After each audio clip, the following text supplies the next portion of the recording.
haja mala hen e puis yaltu galla ɗum da tajo haajuma wonat hen yaltu galla onon gaddi ɗo debbo onon gaddi ɗo debbo ɓursu ɗon yaltu galla ha yaro naate makko ha yaro yitindire makko haajuma wonat hen galla men gonda an e oye dabɓo ene wayno hayre tamorde mi anda ko tati mi anda ko nayi an e makko ko onon mbaɗi ɗum yaltu galla onon gaddi ngal ɗo naafigagal onon gaddi ko ɗum o gaddi noon cumu e wuro ngo o gaddi cumo e wuro ngo on gaddi bone noon mon mbawa rondade wondani min der yaltu galla neɗɗo saɗa feeƴe a feƴat ko mbawɗa rondade on peƴƴi noon kon mbawa rondade eyyi foof ko onon gaddi mi wi noon tan woto porcé goppe ko mbatton ko par ce que so ɓooyi tan yaro no wawi nadde hen te so yaro naati hen yaltirta noon yaro konko so hasi o yawani nadde hunde kono so naati pour o yalta ɗum woni caɗele ɗo ala haja mala hen anani yow hajuma wonat imam giya yaltu galla men aɗa ɗo adde ɗo birwi ƴew oɗo ko ɗani yaltu galla yaɓe pin yaltu galla men mbiman mbadda ya gorka men ɗum ɗo e woppam e wat sese yaltu galla men sese tan mamiya mamiya wat sese domda tajo awa addude oɗo mbadda ɗum e gorka sa wiri kam domna tajo mi newsma joni joni anayi yaltu galla men yaltu galla men way way merde way eyi yaltu galla men yaltu hay an merde hey hay an merde wel ficce hay an merde eya yaltuma wango ɗo no naajo ɓennugo hay an eya hay an merde eya ya yaltu galla men onon tukuñaɓe sikkira on yaltu galla men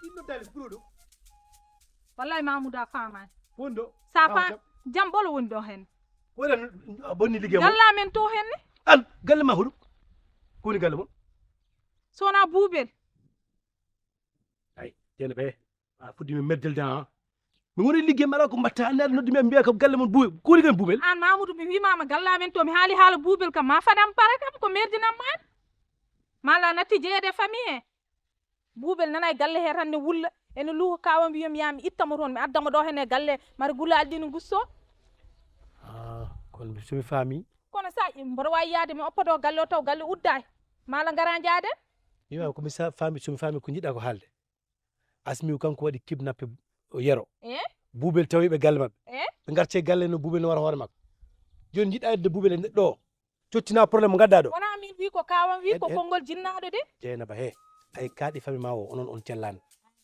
walla men seeɗa min mi wiya haali komin hangade ɗum ɓiɗade wadde minen fof komin hangade ala ɗum ɗo buubel e yero heɗo ga joni ko jiɗɗa mi yaha walla jehen ala heɗo fat ni hoto yaha accu min mi yaha an gona ɗo e galle keddoɗa ɗo min mi yaha mi addiya buubel o wonɗo hen mi joɗɗo hen mboɗomi an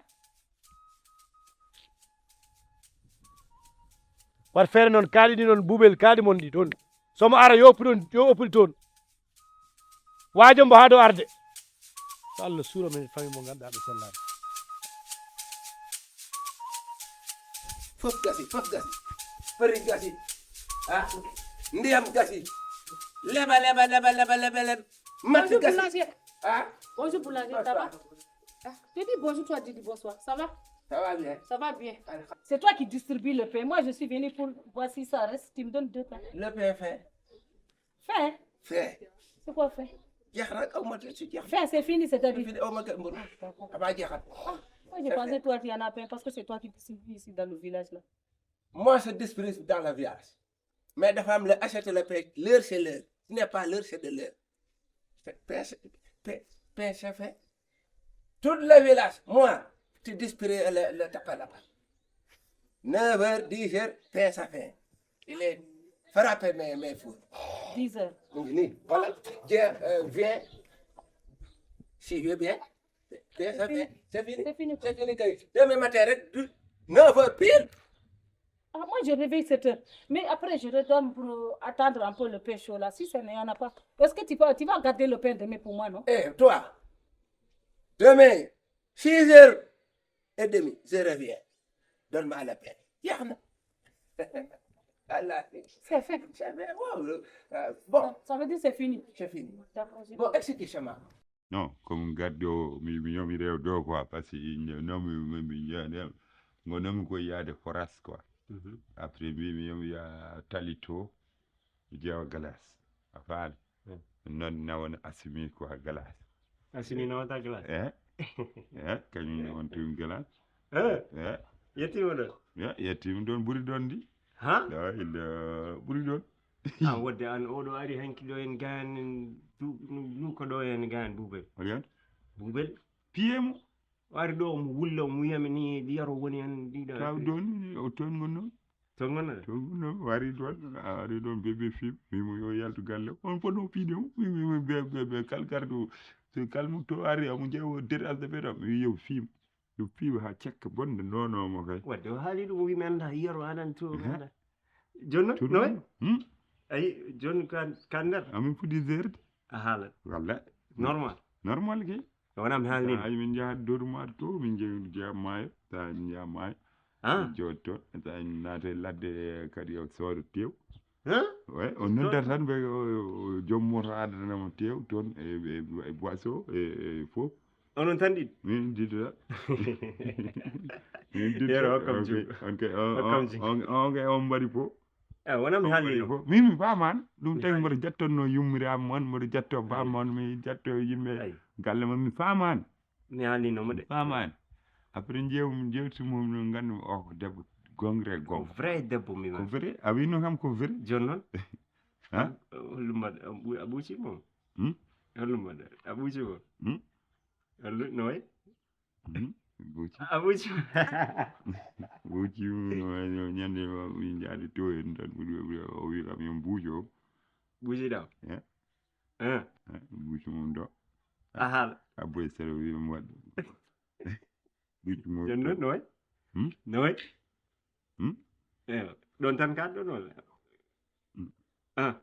mbaɗɗon goɗɗum No tu es con ou bien Moi, con. Yoro, le fou Yero n'est pas fou. Il faut le fou Yero n'est pas fou, c'est vous qui le rendez fou. Il Là, n'est pas fou. le fou, de village. Faut pas dire qu'il est fou. Toi, il est fou.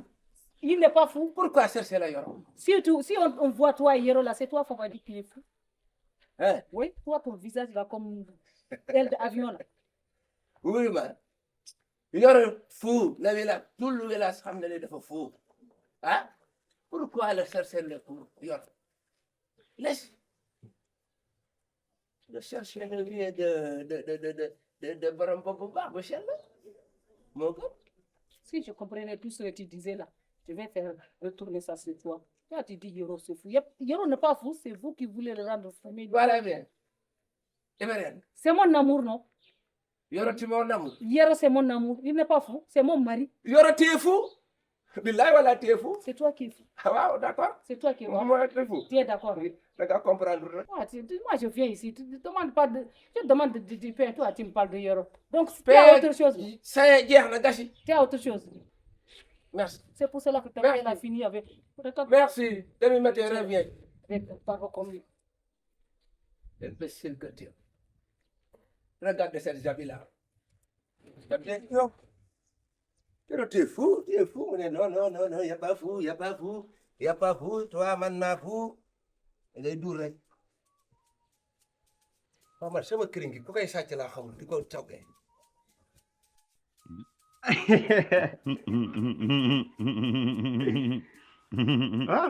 yettima ɗo yettimi ɗo no gaggiri wona mi haalninoma haalino kay jararmo haalino o wona buubel mo laaɓi ƴewno way seftere Boubel omo laaɓi hanki seeɗa mi fiyamo ɗo fono fiide mo ha cekka bonɗo nonomo o anda hoore makko o wayno gallol ni tan elle tan alluwal tan o ala andata ala haydara a fuɗɗimi le ɗo elle marakisuji sa woppi tan tello Boubel asiyo o hen on asiyo o moƴƴe ma ba moƴƴe aɗan leerde a fuɗɗimi leerde fuɗɗimi lootade balɗe ɗiɗi kala mi looto nden joɗonno une semaine 2 semaines mi lootaki joni noon somi diwni ñalawma tan ñalawma goɗɗo o tan mi juuro wasa wiidemi komi salti wona noon mbiɗa mi loota chaque jour rek ala ɗum mi moƴani lotade chaque jour moƴani mi usta arsugo an usta arsugo min Allah waɗi noon mo jogi arsugu maaro mi yiɗa arsugu maaro o aussi si kala to jaltumi e wuro ngo tan mi hawrat yimɓe no gorto e to mbiyam noon wuro ngo mbimo ɗo jogui arsugu maaro anda mi jogui arsugu maaro de weltima nak ko garɗa ɗo tan ni gallaɓe on rotti wala on suwa rottade joni Aissata on takkuɓe joni de o takki bismilla ma ɓennone ala on takki kon takkiɓe eyyi mais woɓɓe benno tan demande ya ala maaro ngo ɓe jiilade arsugam maaro o kay gonɓe mbimi tan emi rew kala taw on rotti battade mi waddata toon rottade benne galle Demba Hawa en e galle Yaya Gaw en nena Hafsatu Julde ko safi jungo ko wala nen Hafsat yumum Yaya Gaw mo wawi defu ko toon mbaɗa gorko makko maayi bamnima maayi o wirnama to en tinini ɗum kay bamule yirlaɗo a tinini a tinini ko cofdam warima mi wi ko cofdam ñaw biyeɗo cofdam warima bamnima mo soofi noon soofi on bawli kurum mi maayi o virgulima o virgulima wona o ɗo wonno tan omi ko jontaɗo Allah virgulima mum omon piye cabbiji to gonɗo ala malaikaji sa tawata gonɗa yeyde faar sa maayi ɓe fiye kanko wonno ko yeyde faar malaikaji tan warima tan nawmo bamule après jaw min jurmaki mon min gubbimo leydi ndi jaw ceeral ngal min adi woni ɓeddume bamule makko o maayi rek Allah yurmomo yaafomo quoi Allah yurmomo yaafomo mo sofno noon an way toonde noon ya ala an kam a nani ko nanmi ko wallahi ka jooɗiɗo kono ma an kam wonɗa anandi baade ndekete ko buuɓel wullata ɗo ko fof ndekete ko asini koko yiitema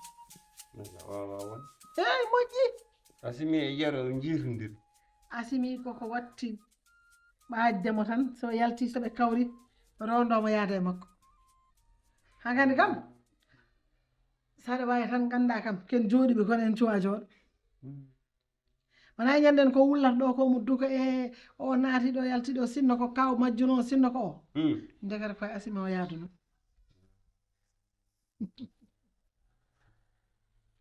an wadde yero min somi paami yero o yahata ha ɓooya o wayno ciftorɗo ni o yaha ha ɓooya o wayno jiɗɗo salani a meeɗa yejjidde kono calogol makko koso buubil ne tawa ndeno sawa kono so tawa omo yaha haw ɗeɓa nadde ɓe jiirodiri ni ɓe mbatti joddade tan ni ala joni kay on ko yiitimo tan so yurnima damal galle ngal so yalti tan fooɗanmo nawa ɗum de sawru mbakko yeltima e gasi te mi haalanma probléme gasani tan firti ko arata ɗo buubil ko pindinta ɗo yimɓe ene yiilo yero ga heewi to paari to ko fof yero nde ko watti majjude ko wona liggoyade ko toon te ƴeew buubel tinani taw ko leegal ngal fof ɗum yewtirta aɗa andi so tinino enen en tinat an kay aɗa andi tey bone mbaɗat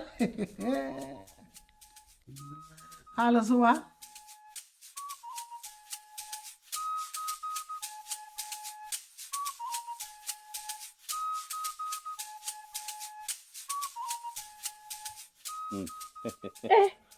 Allô, Tu veux que je te masse? Ok. Tu sais que moi, je sais masser. Hein? En Côte d'Ivoire, n'est-ce pas, je te faisais des massages.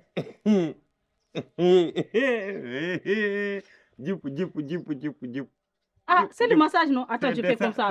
Oui. Non, je fais comme ça, non? Comme ça. Ah, tu as oublié ça. Regarde. C'est bon.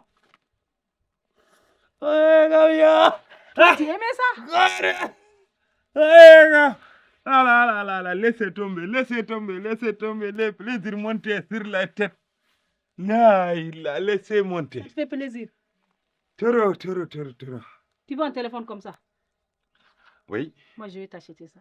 Oui. Je vais t'acheter un téléphone. Achète-moi. Je vais t'acheter un téléphone. Achète-moi. Oui, comme ça, tu vas faire des jolies photos. Tu vas m'appeler vidéo. Moi,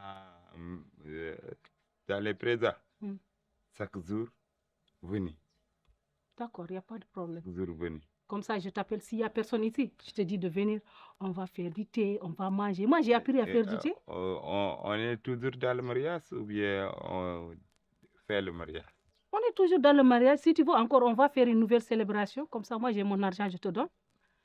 Tu vas acheter des moutons. On va préparer beaucoup de choses à manger. Tu vas inviter tes amis. Je suis d'accord. Tu as des amis, non? Moi, Manel, un seul ami, Manel Diaw. Après, tu vas changer tous ces habits-là. Tu vas porter des jolis habits. Tu vas te coiffer, tout ça. Tu vas faire pédicure, manicure, tout ça. Tu deviens beau comme avant. Je vais beau. Oui. Je vais Là, beau. on faisait ça chaque 2 semaines. Je vais pas beau. Toi, tu es toujours beau, mais tu vas encore augmenter. Tu vas briller. Boubel. Hmm. Elle me dit que je l'ai beau toujours. Elle ne sait pas parce Je l'ai qu'elle beau. t'a vu après. Hmm. Après, ouais, Après. quand tu étais en Côte d'Ivoire, là, tu étais clair même. Parce que tu mangeais des fruits, tu es Tu sous vois, les arbres, tout ça. tu es propre, quoi. Ah, même elle, elle est propre. Boubel. Oui, elle aime seulement des problèmes. Elle est restée 2 semaines sans l'eau. Sans l'eau. Elle n'est pas propre. Aïe, comment tu vas faire avec? Elle piche. Tu as des problèmes, toi. Les nafki là. Hmm. Les nafki. Pi. Elle est ouverte au lund. Elle est fausse. Fausse. Alors, Comme les fausses. tu connais les fausses, les Hmm. fausses tarodées. J'espère que ce n'est pas les fausses de toilette là que tu dis. Les fausses toilettes. Ah. Et les nafki de la boubelle. C'est les on. Tu vas dormir avec elle dans la même chambre. Oui, Moi, je vais changer tout. j'ai habité, Je vais changer tout. moi, 2 jours, maximum, 3 jours, lave. Mais ça, tu vas changer tout. Avant, en Côte d'Ivoire, toi, tu lavais 3 fois par jour. 3 c'est fois pas par bon. jour. C'est pas bon. Si, c'est bon. Tu vas faire C'est des pas bons bon. parfums. Tu vas mettre tous des bons parfums, des beaux habits. Quand tu sors, tout le monde te regarde. C'est pas bon. Laver tous les jours. Une ousse arsugo. Ah, Les ousse arsugo. je comprends. Les tout ça. diminuer les arsugo. Et mon téléphone là. Il y a quelqu'un qui bip nous. Je ne connais pas le numéro. Et bip. C'est Bip qui appelle. Non. C'est quelqu'un, il a appelé, mais je ne connais pas. Il s'appelle Bip. Oui, peut-être, il s'appelle Bip. Voilà. Bip, c'est ton copain. Non, Bip, c'est une femme. Ah, Bip, c'est femme. Oui, c'est une femme. C'est copine, quoi. Oui. Ah, je crois que Bip, c'est homme. L'autre village là, je connais ça. Je le Bip, connais. c'est pas homme. C'est sûr, Bip, c'est pas homme. Non, toi. Hmm? Écoute, depuis que j'ai quitté Côte d'Ivoire, tous les hommes couraient derrière moi, mais je vois que toi seul. C'est ça mon problème. Toi là, chez vous là, est-ce que vous ne mettez pas de gris-gris chez les femmes? Est-ce que tu n'as pas mis gris-gris avant quand tu quittais Côte d'Ivoire? Pourquoi moi je te suis jusque là et je vois personne? C'est toi seul que je vois. Si, moi. Kalaldi. Kalaldi, c'est quoi? Kalaldi, quoi. Moi, Kalaldi. Moi, homme. Oui, je connais que toi, tu es un vrai homme. Ouais, Ah, moi, je te connais. Tu moi, n'es pas comme les femme autres. de. Moi, pas femme de. Toi, tu n'es pas comme les autres. Voilà. C'est pour cela, moi, je suis très jalouse. Les femmes, ils vont te suivre. Si En je Côte marie d'Ivoire, là, toi, c'est ça le problème? Si je marie toi, on va voir. On est mariés, nous. On va voir. Moi. Dis-moi, quand tu rentrais ici, la personne. Moi, homme de.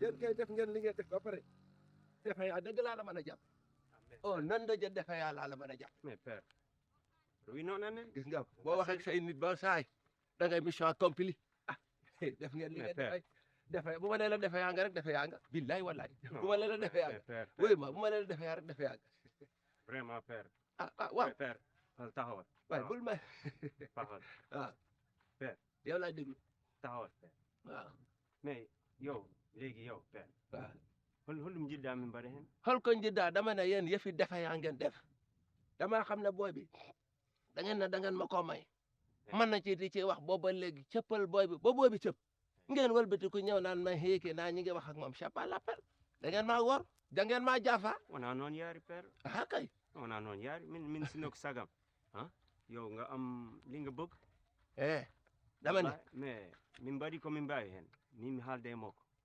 tati e si haalde e makko kanko xama moom bëgg ku ma bëgg moom rek la bëgg déedéet du noonu wala noonu yéen damaa wax ak booy bi ba cëppal ko ba mu cëpp ngeen tourné def li leen neex da ngeen maa war non non da ngeen a xam ne aw ma fi bokk looloo tax du mais loolu billahi wallahi lu mun mënul ci man dara def ngeen li leen saf radewe non non père yow mami jaggu man dina essayer Ouais. a faami mami essayer mami insiste kadi mais kanko yiɗi quoi wona minen léegi def ngeen li ngeen def ba pare kay amul benn problème radewe a faama tan radewe wallahi mais Yàlla an ɗum ɗo to fay kii de dama ko bëgg a fële laa ko rango pour yóbbu ko ci luuma aar ko jare bi xam nga rek jënd ci benn bu doon benn saako fëriñ sax eggali sama mission ci four bi a yaya waaw dama ko bëgg a jaay no fat ma ci amee 50 baax na 50 000 50 000 laa ci pour bëgg ɗum ɗo waaw ci luuma bi laa ko yóbbu dóor ko 50 000 heewi ɗum ɗo ko portol toxe mu ne dafa ndaw en tout cas de def ngeen di fi defee yaa rek yàlla baax na xaaral ma dem ci luuma aar ko jare bi waay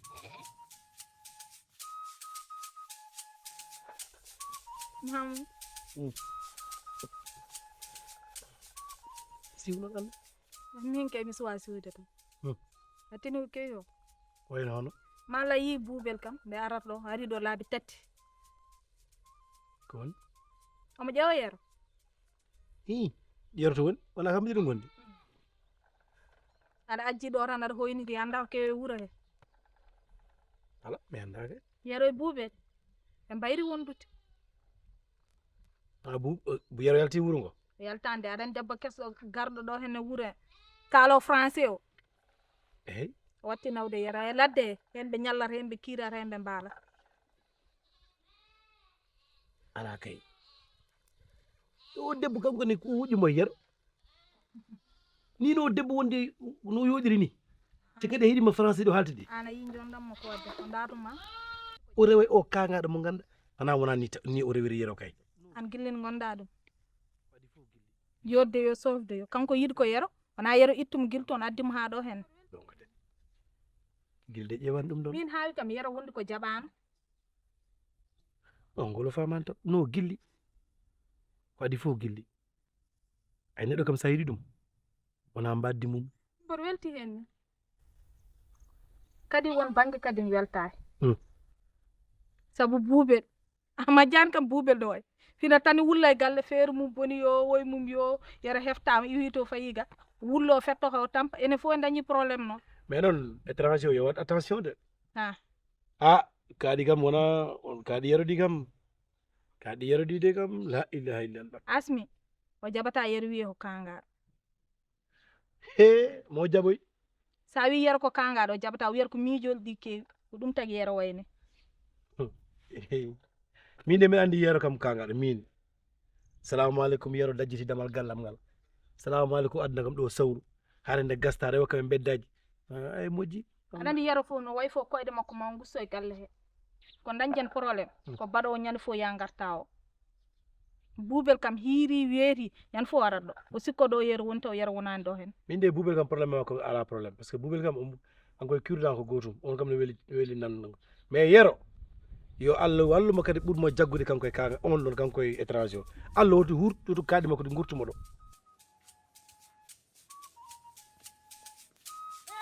wallahi mbeɗe anduno wallahi bettanomi mbiɗa anduno ko tiggiɗa ɗo no kuuse kecce koni ma ummo ɗum bettanomi ɗum wallahi bettanomi yero ɗum ko an ɗum ko an ka ɗan noon neɗɗo ɗanoto koɗo hoydata sa ɗanima ɗa hoydata ma fillaw he moi laisse ton mari nani moi ça te regarde toi ça te regarde toi mi haalnima ça te regarde toi ey